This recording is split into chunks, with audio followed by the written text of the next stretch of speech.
या गुन्ह्यातील आरोपी नंबर 3 निदा खान यांचा अटकपूर्व जामीन अर्ज सेशन्स कोर्ट नाशिक रोड यांनी 2 मे ला रद्द केला होता। गुन्हा दाखल झाल्यापासून ही आरोपी मिळून येत नव्हती, आरोपी फरार होती।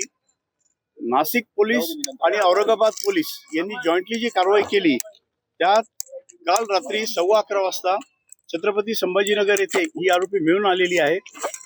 आरोपीला ताब्यात घेऊन काल रात्री उशिरा औरंगाबादच्या संबंधित ज्युडिक्शनच्या कोर्टासमोर नेण्यात आलं। अटकेची ती महिला असल्यामुळे आणि सूर्यास्तानंतर अटक केली जात असल्यामुळे ज्या कायदेशीर तरतुदी आहे त्या तरतुदींचं काटेकोरपणे पालन करून आरोपीला ताब्यात घेऊन संबंधित न्यायालयासमोर हजर करण्यात आलं। संबंधित न्यायालयाची परवानगी घेऊन आरोपीला नाशिक येथे आणण्यात आलं आणि आज सकाळी 4:15 या आरोपीला अटक करून मेहरबान कोर्टासमोर आता हजर केलं होतं। पोलिसांनी 7 दिवसाचा इनिशियल कस्टडी रिमांड मागितला होता। त्यात पोलिसांचं म्हणणं असं होतं की हा गुन्हा अतिशय गंभीर आहे, या गुन्ह्याला अनेक वेगवेगळे अँगल्स आहेत। याच्यात पीडितेला एका धर्मांतर करण्याच्या उद्देशाने काही भीती व धाक दाखवण्याचा प्रयत्न झालेला आहे। तिला एक बुरखा देण्यात आलेला आहे, तिला नमाज हिजाब याबाबत ट्रेनिंग देण्यात आलेलं आहे। तर यात ह्या महिलेचा काय रोल आहे, आरोपीचा काय रोल आहे, तिच्या व्यतिरिक्त आणखी कोणी याच्यात सहभागी आहेत का याबाबत सखोल तपास करणं आवश्यक आहे।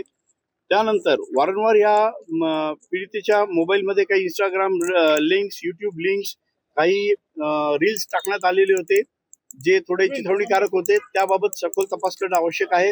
हा एक मुद्दा कोर्टासमोर मांडला गेला।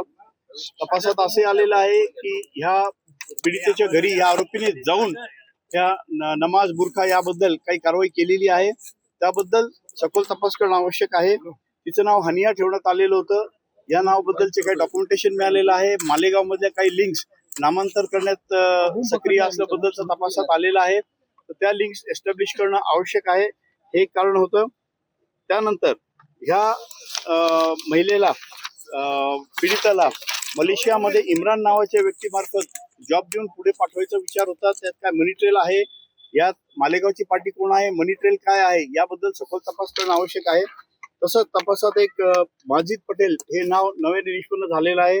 तपासात असं निष्पन्न झालेलं आहे की ही महिला आरोपी नारेगाव, कोसर, छत्रपती संभाजीनगर इत्यादी भागात राहिलेली आहे, तिला कोणी आश्रय दिला त्याबाबत तपास चालू आहे। त्यात माजिद पटेल नाव आलेलं आहे, त्यांना आरोपीपणात सामील करून कलम 238 वाढ करण्यात आलेली आहे। हा सगळा तपास विचारात घेऊन 11 तारखेपर्यंत या महिलेला पोलीस कस्टडी सुनावण्यात आलेली आहे।